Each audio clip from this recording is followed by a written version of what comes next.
प्रणाम मित्रों, श्री पराम्बा वन देवी साधना पीठ से आपका अभिनंदन है।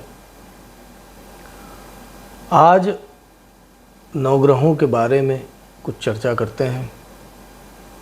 नवग्रहों के उपायों के बारे में कुछ चर्चा करते हैं। जब भी कोई ग्रह हमें पीड़ित करता है तो उसका जो उपाय बताया जाता है वो या तो मंत्र का जाप हो उस ग्रह से संबंधित, अथवा उस ग्रह से संबंधित दान का उपाय हमें बताया जाता है। ज्योतिष में बाकी सारे उपाय अपनी जगह हैं, पर मैं आपको एक रामबाण उपाय बताने जा रहा हूँ। आप किसी भी तरह की कुंडली हो आपकी, आप किसी भी लग्न के हों, आपकी राशि कोई भी हो, उससे कोई अंतर नहीं पड़ेगा। अगर व्यक्ति का आत्मबल बना रहे तो वो बड़ी से बड़ी परेशानियों से पार पा सकता है। तो आप पहला कार्य यह करें कि देखें कुंडली में किस ग्रह का जो अंश है, डिग्री है, वो सबसे ज़्यादा है। यही जो ग्रह होता है यह आपका आत्मकारक ग्रह कहलाता है। आप ये देखें, अगर मान लीजिए गुरु ग्रह जो है उसकी डिग्री सबसे ज़्यादा है, अथवा शुक्र की ज़्यादा है, किसी भी ग्रह की डिग्री ज़्यादा हो सकती है। इसमें सिर्फ 7 ग्रहों को आपको लेना है, राहु और केतु को आप शामिल ना करें।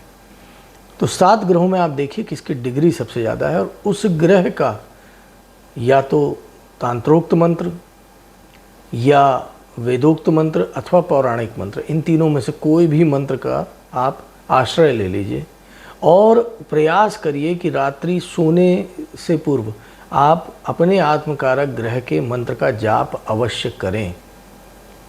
ये रामबाण उपाय है। किसी अन्य ग्रह का जाप करने की आपको आवश्यकता नहीं पड़ेगी। वो अकेला ग्रह जो है वो आपके जीवन में आने वाली कठिनाइयों, परेशानियों इत्यादि से लड़ने की आपको क्षमता दे देगा। आपको उतना आत्मबल प्राप्त हो जाएगा। इसमें कोई यह नहीं देखना है कि यह त्रिक भवनों से हैं, 6, 8, 12 के स्वामी हैं, अथवा वो शत्रु ग्रह है, कुछ नहीं। सिर्फ आपको देखना है कि सबसे ज़्यादा डिग्री जिस ग्रह की और उस ग्रह का आपको जाप करना है। तो ये उपाय सभी के लिए समान रूप से लागू होता है। चलिए, आज मैं आपको 9 ग्रहों के, आपने अनेक प्रकार के मंत्र जो देखे उनमें पौराणिक मंत्र जो होते हैं 9 ग्रहों के, उन मंत्रों के बारे में बताता हूँ। और इसके साथ ही आपको कुछ ग्रहों के उपाय मैं बता देता हूँ। यह उपाय आप कह सकते हैं कि कुछ लाल किताब के उपाय हैं और कुछ अन्य उपाय हैं। तो सभी ग्रहों के उपाय मैं आपको बताता जाऊंगा। बस ध्यान रहे, जब भी लाल किताब का कोई उपाय आप करें तो लगातार 43 दिनों तक आपको वो उपाय करना पड़ेगा। अगर एक दिन भी छूट जाता है तो पुनः आपको 43 दिन वो उपाय करने पड़ते हैं। तो पहले हम मंत्र देखते हैं जो पौराणिक मंत्र हैं। आप तांत्रोक्त मंत्र का भी जाप कर सकते हैं, आप वेदोक्त मंत्र का भी जाप कर सकते हैं, और पौराणिक मंत्र जो है वो मैं आपको बताने जा रहा हूँ। तो सूर्य का पौराणिक मंत्र क्या है वो देख लेते हैं। जपा कुसुम संकाशम काश्यपेयम महाद्युतिम तमो अरिम सर्व पापदनम प्रणतो अस्मि दिवाकरम।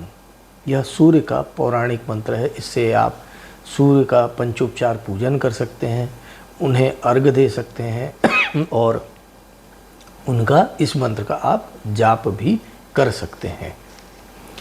चंद्रमा का पौराणिक मंत्र दधि शंख तुषाराभम क्षीरोदारणव संभवम नमामि शशिनम सोमम शंभोर मुकुट भूषणम। चंद्र का पौराणिक मंत्र। मंगल का पौराणिक मंत्र धरणी गर्भ संभुतम विद्युत कांति संप्रभम कुमारम शक्ति हस्तम च मंगलम प्रणमाम्यहम।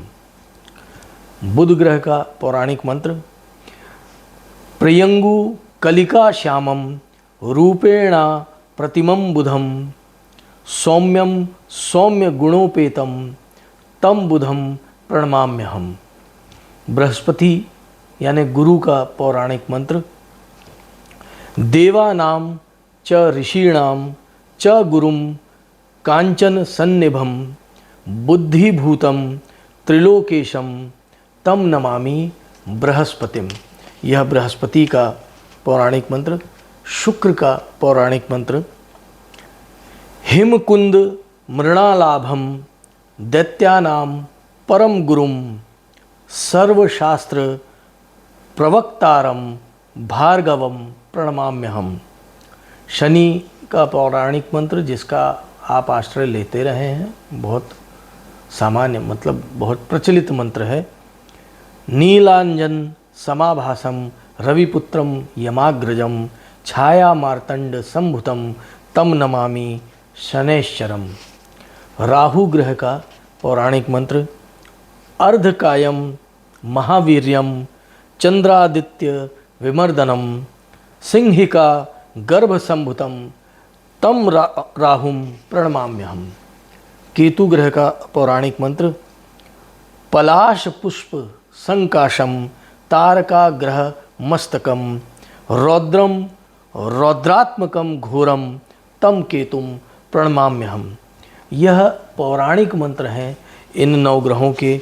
आप चाहें तो इनका अवलंबन लेकर, इनका आश्रय लेकर अपने ग्रहों का जो शांति है या जो ग्रह आपको परेशान कर रहे हैं, इन ग्रहों को आप का जाप करके इनको अपने अनुकूल कर सकते हैं। जब भी आप ये मंत्र जाप करें तो एक चीज़ का ध्यान रखें कि आपको संकल्प अवश्य लेना है कि कितना आपको जाप करना है, और जो संकल्प आपने लिया है पंचोपचार पूजन करना है, संकल्प अनुसार आपको नियमित जाप करना है। इस चीज़ का आप ध्यान रखें। कौन सा ग्रह आपको जाप के लिए बताया गया है, यह कुंडली देखकर कोई भी जो ज्योतिष हैं विद्वान, वो आपको बता सकता है कि कौन कष्ट दे रहा है, कौन आपका हितकारी ग्रह है, किस ग्रह का रत्न पहनना चाहिए, किस ग्रह का रत्न नहीं पहनना चाहिए। तो ये जो आपका जो भी ज्योतिष हो जो आपको बताए। सूर्य का उपाय बताने जा रहा हूँ। कुछ उपाय हैं, इसे ध्यान से आप देख लें और इसे करके देखें। सूर्य के शुभ प्रभाव में आपको बढ़ोतरी करना है, सूर्य आपके अनुकूल हों, आप ये चाहते हैं तो आप यह उपाय अवश्य करें। गंगा जल और चांदी घर में रखें, या नहीं रख पाते हैं तो मंदिर में दान कर दें। जो लाल मुंह वाले बंदर होते हैं उनको गुड़ और चने खिलाएं। यह सूर्य का पहला उपाय। जब भी कोई कार्य आरंभ करें आप तो गुड़ खाकर और पानी पिएं, तब ही कोई कार्य आरंभ करें अथवा किसी कार्य के लिए जाएं। जो लाल रंग की गाय होती है उसे आप गुड़ खिलाना आरंभ करें। गुड़ और गेहूं का दान आपको मंदिर में करना है। एक सबसे विशेष बात ध्यान रखें, अगर सूर्य का आप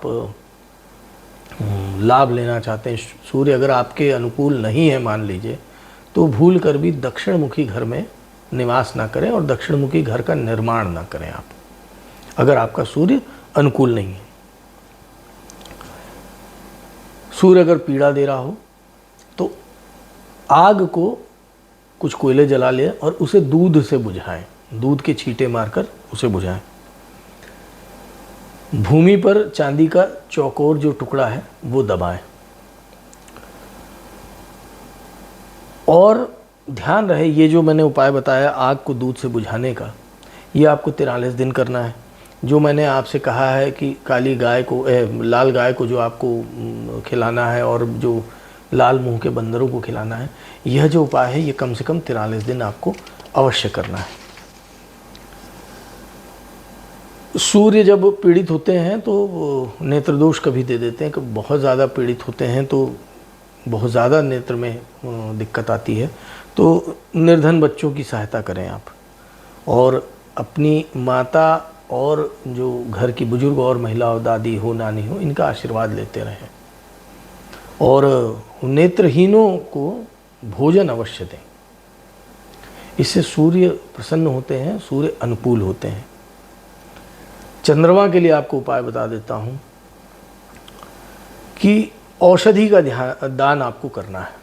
जो व्याधिग्रस्त लोग हैं, जो बीमार हैं, जो गरीब तबके के लोग हैं, उनको औषधियाँ आप दान कर सकते हैं, या किसी को औषधि का खर्च दे सकते हैं।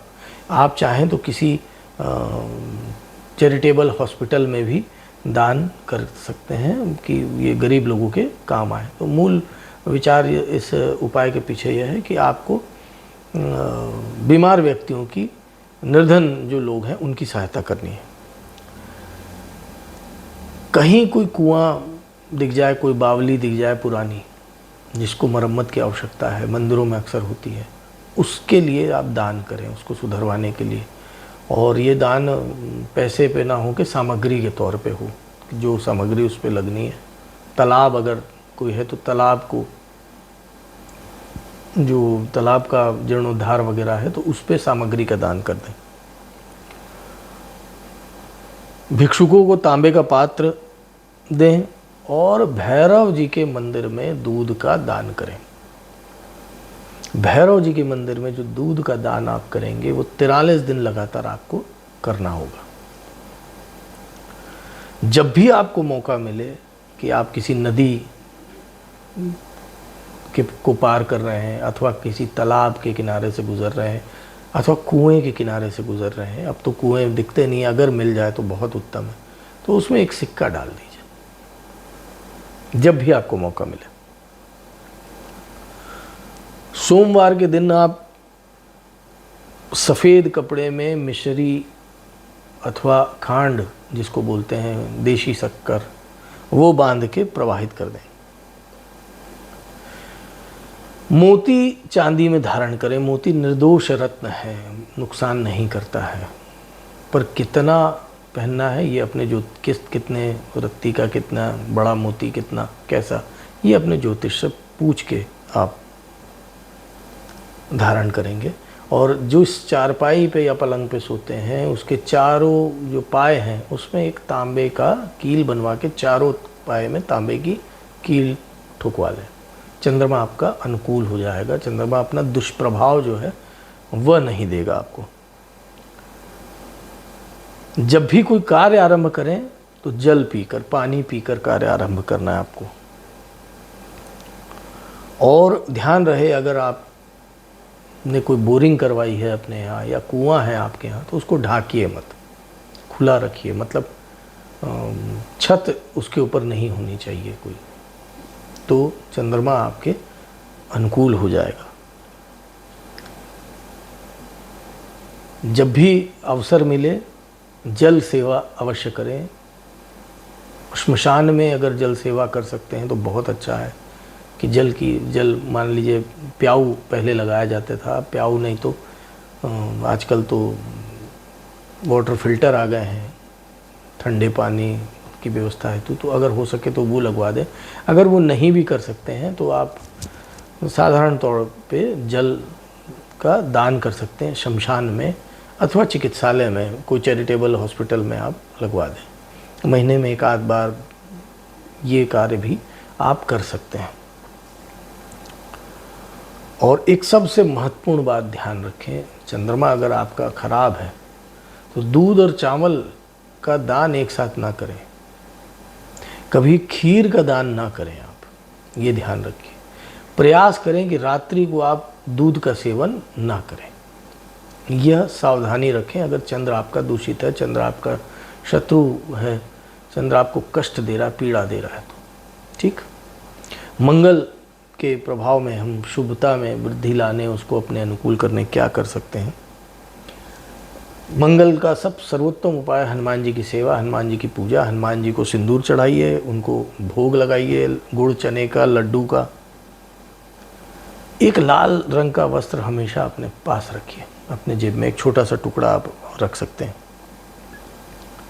रेवड़ी बाज़ार में मिलती है, बताशे बाज़ार में मिलते हैं, इनको लगातार 43 दिन तक पानी में बहाएं मंगल को अनुकूल करने के लिए। मंगल अगर आपका बहुत खराब है कुंडली में, तो बिजली से संबंधित व्यवसाय कभी मत करिए। अब तो संभव नहीं है, अगर मिल जाए तो मृगचर्म कहीं से प्राप्त करिए और अपने घर में रखिए। मंगल अनुकूल होता है इससे। आप उसका उपयोग करते हैं नहीं करते हैं ये अलग विषय। मंगल को ठीक करना है, मंगल को अनुकूल करना है तो सूर्य को गुड़ डालकर, जल में गुड़ डालकर सूर्य को अर्घ दे दीजिए। मंगल का जो दुष्प्रभाव है उसकी तीव्रता कम हो जाएगी। जल में चावल आप प्रवाहित करें, जल में गुड़ प्रवाहित करें। एक महत्वपूर्ण बात, घर में कोई शस्त्र ना रखें। अगर मंगल आपका खराब है तो प्रयास करें कि घर में कोई शत्रु ना रखें। हो सके तो हाथी दांत की कोई वस्तु घर में अवश्य रखें। और एक चांदी की अंगूठी बना लें और उसे अपने बाएं हाथ में धारण कर लें। मंगल की अनुकूलता आपको प्राप्त हो जाएगी। बुध ग्रह के लिए उपाय बता रहा हूं। गुड़ को पानी में प्रवाहित कर दीजिए। केसर को खाइए, किसी भी चावल में अथवा किसी चीज़ में केसर का सेवन अवश्य करिए। केसर का तिलक अपने माथे पे, अपनी जिह्वा पे और अपनी नाभि पे लगाइए। सोना अथवा चांदी दोनों जो आप उचित समझते हो उसकी एक चैन बनाकर गले में धारण कर लीजिए। अगर तांबे का कोई पुराना सिक्का मिल जाए तो उसको चमका कर, उसमें छेद कर, उसे एक लाल धागे में बांध ये डालकर अपने गले में धारण कर लीजिए बुध ग्रह के लिए। और लोहे की गोली अगर मिल जाए, छर्रे जो बड़े छर्रे मिल जाए तो उसको लाल रंग से रंगिए और अपनी जेब में रखे रहिए। कोई लोटा ले लीजिए, उसमें तांबे के सिक्के डालिए और अपने घर में किसी स्थान पर रख दीजिए।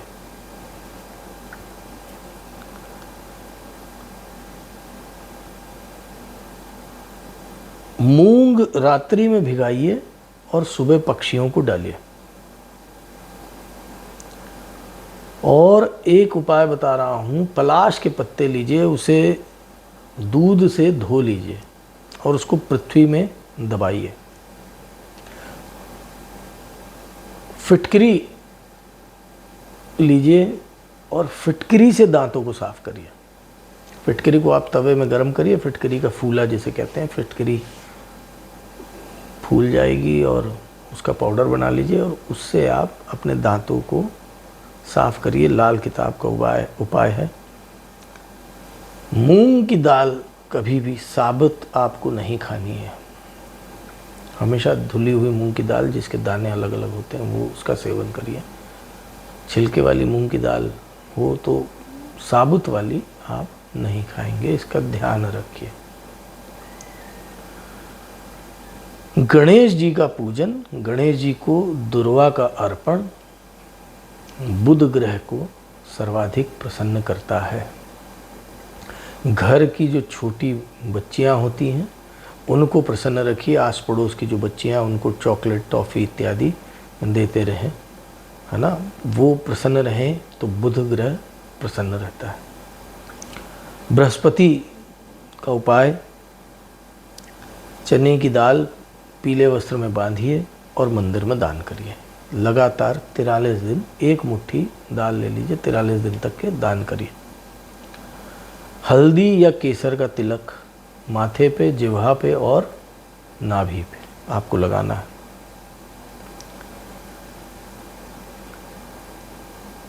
सोना धारण करिए, गले में पहन लीजिए, हाथ में पहन लीजिए, जैसा भी है। व्यापार जब करें तो अपने बच्चों को साझेदार बना लीजिए। अगर व्यापार संबंधी कष्ट दे रहा है बृहस्पति तो बच्चों को साझेदार बनाइए। पीपल के वृक्ष में नियमित जल डालिए अगर वृक्ष मिल जाए तो। पात्र का कोई बहुत महत्व नहीं है, जल का महत्व है। नारियल प्रवाहित करिए, जल में प्रवाहित करना है मतलब बहते हुए जल में डालना है। पूजा स्थल जो आपका है वो साफ सुथरा होना चाहिए, उसकी नियमित सफाई होनी चाहिए, वो गंदा ना हो। गुरु बृहस्पति कष्टकारक हो जाएंगे। रक्त चंदन, लाल चंदन कहीं से प्राप्त कर लीजिए, एक कपड़े में बांध लीजिए छोटा सा टुकड़ा, और उसको हमेशा अपने पास में रखिए। बृहस्पति अनुकूल हो जाएंगे। शुक्र, गाय को घास खिलाइए, प्रयास करिए काली श्यामा गाय आपको मिल जाए तो उसको घास खिलाइए। अपने स्नान के जल में थोड़ा सा दही डाल लीजिए और स्नान करिए। शुक्र अगर आपका पीड़ित है तो आप गुड़ का सेवन ना करें, इस बात का ध्यान रखिए। गुड़ का सेवन करने से आपके लिए शुक्र और पीड़ादायक हो सकता है। स्त्री वर्ग का अपमान न करें, उन्हें अपमानित न करें। मंदिर में दान करना हो तो रुई की बत्तियां जो आती हैं जो, वो दान करिए। दही का दान करिए। भगवान शिव के मंदिर में जाकर दही से उनका अभिषेक करिए, शुक्र अनुकूल हो जाएंगे। बहते हुए जल में तेल प्रवाहित करिए, शुक्र अनुकूल हो जाएंगे। भूमि पर तेल डालिए 1 कटोरी हर शुक्रवार, शुक्र की अनुकूलता प्राप्त हो जाएगी।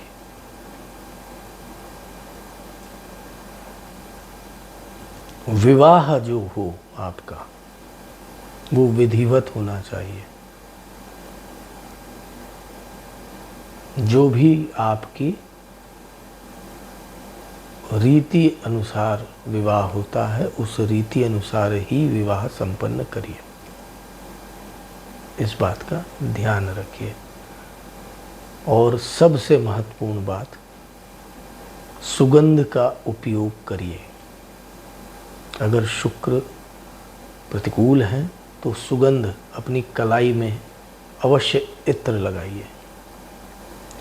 और देवी के मंदिर में जाकर तेज सुगंध का कोई इत्र है वो शुक्रवार के दिन आप चढ़ा के आ जाइए, शुक्र की अनुकूलता आपको प्राप्त हो जाएगी।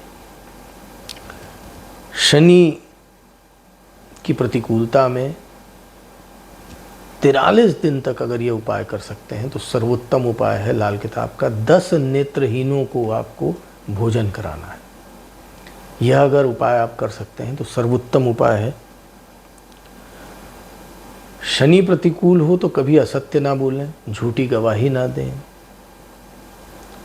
व्यसन आदि से दूर रहें, यह लाल किताब कहती है शनि के लिए।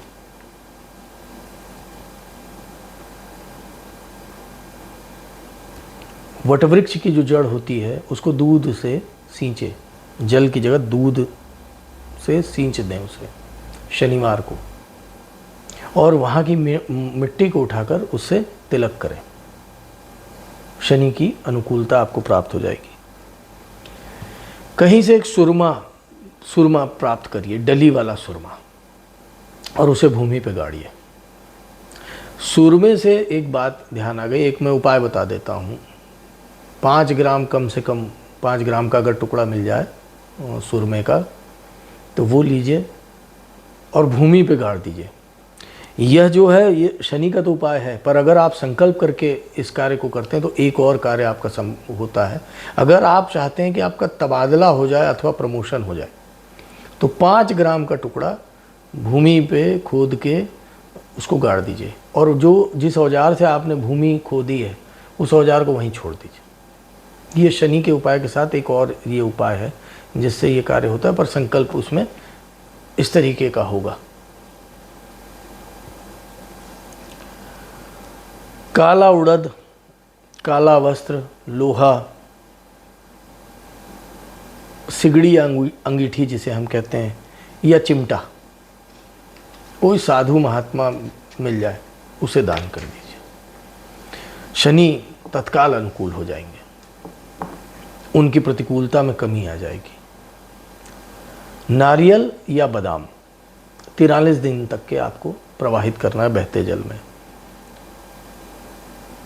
किसी भिक्षुक को अथवा मंदिर के पंडित को जूतों का अथवा चप्पलों का दान करिए। चमड़े का जूता हो या चमड़े की चप्पल हो, इस बात का ध्यान रखिएगा। सर्प दूध नहीं पीते हैं, पर उपाय में बताया जाता है, इसलिए सर्प जहाँ पे हो वहाँ दूध का एक सकोरा रख दें। तो सांकेतिक रूप से ये सर्प को दूध का दान होता है या दूध का अर्पण होता है, तो ये आप कर सकते हैं। छायादान बहुत प्रचलित उपाय है और बहुत उत्कृष्ट उपाय है। तेल, सरसों तेल या जो जिसे कड़वा तेल हम कहते हैं उसे लीजिए, उसमें अपना मुख देखिए और उसका दान कर दीजिए। आजकल कोई दान लेने वाला व्यक्ति मिलता नहीं है, तो या तो शनि मंदिर में उसे चढ़ा दीजिए अथवा पीपल के वृक्ष पे चढ़ा दीजिए। पात्र जो है वो लोहे का होना चाहिए, इतना ध्यान रखिएगा। काला उड़द, उसमें सरसों तेल मिला लीजिए, काले कपड़े में बांध दीजिए, अपने ऊपर से 3 बार उतार लीजिए और बहते जल में प्रवाहित कर दीजिए। शनिवार को यह क्रिया करनी। शनि के अरिष्ट से आपको शांति मिलेगी। राहु अगर दुष्प्रभाव दे रहा हो तो भगवती सरस्वती के चित्र पर अथवा विग्रह पर, मूर्ति पर नीले रंग के पुष्प चढ़ाइए। अपराजिता के पुष्प आते हैं, नीले पुष्प आप अर्पित करिए 43 दिन लगातार। और जो बच्चे जिस कंचों से खेलते हैं, तो शीशे की गोली होती है, वो कांच की गोली जिसे कहते हैं, तो कांच की गोली अपने साथ रखिए हमेशा, राहु की अनुकूलता के लिए। हाथी के पैर की मिट्टी कहीं से प्राप्त हो जाए, जहाँ से हाथी गुजरा हो वहाँ की मिट्टी प्राप्त हो जाए, उस मिट्टी को लीजिए और कुएं में डाल दीजिए। राहु का अरिष्ट शांत होगा। चांदी की एक ठोस गोली बनवाइए, उसे हमेशा अपने पास रखिए। ये लाल किताब का उपाय है, हमेशा अपने पास रखें। और राहु अगर अशुभ है तो गलती से अपने ससुराल से कभी भी कोई बिजली विद्युत का सामान मत लीजिए। अगर लेना पड़ भी जाए तो आप मूल्य दे दीजिए उसका।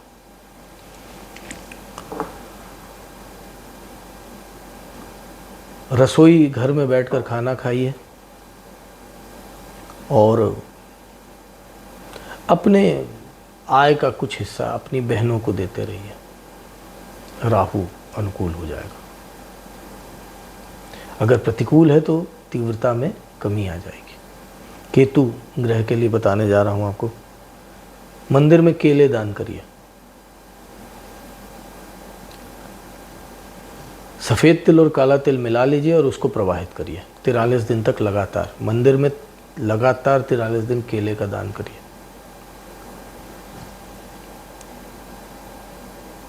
केसर का तिलक लगाइए माथे पर, जिह्वा पर और नाभि पर। केतु का एक उपाय और है जो करना थोड़ा मुश्किल है, कर सकते हैं। प्रयास करिए कभी किसी का भी अपमान ना करना पड़े। ऐसा होता नहीं है, कभी ना कभी ऐसा मौका आ जाता है, कितना भी क्रोध आ जाए अपमानित मत करिए किसी को नीचा मत दिखाइए। मंदिर में तिकोना ध्वज दान करिए। पीले रंग का ध्वज हो ज़्यादा अच्छा है। और जब भी घर से निकलें किसी कार्य विशेष के लिए तो 4 कदम चलिए, वापस आइए, पानी पीजिए और पुनः घर से बाहर निकलिए उस कार्य के लिए। कार्य सफल होगा। केतु का उपाय है। तो मित्रों, मैंने आपको पौराणिक मंत्र बताए, केतु के राहु संबंध और सहित जो 9 ग्रह हैं उनके भी उपाय बताए। अगर आपको इन ग्रहों से कष्ट हो रहा है, पीड़ा हो रही है, तो आप इन उपायों का आश्रय ले सकते हैं। ऐसे अन्यान्य उपाय मैं और भी बताता रहता हूँ, बताता रहूँगा, पर चूँकि मंत्रों के साथ मुझे कुछ बताना था, कुछ उपाय, तो मैंने आज ये सारे उपायों के साथ सारे मंत्र एक साथ बता दीजिए। इसे करें, आपका क्या अनुभव होता है मुझे अवश्य बताएं। किसी मंत्र विशेष को समझने में, उच्चारण में कोई गलती हो, आपको समझ में ना आ रहा हो, कोई क्रिया समझ में ना आ रही हो, तो निसंदेह मुझसे आप संपर्क कर सकते हैं, आप मुझसे बात कर सकते हैं। आपका मैं जितना समाधान कर पाऊंगा उतना अवश्य करूंगा। आज के लिए बस इतना ही। मेरे प्रणाम स्वीकार करें। प्रणाम।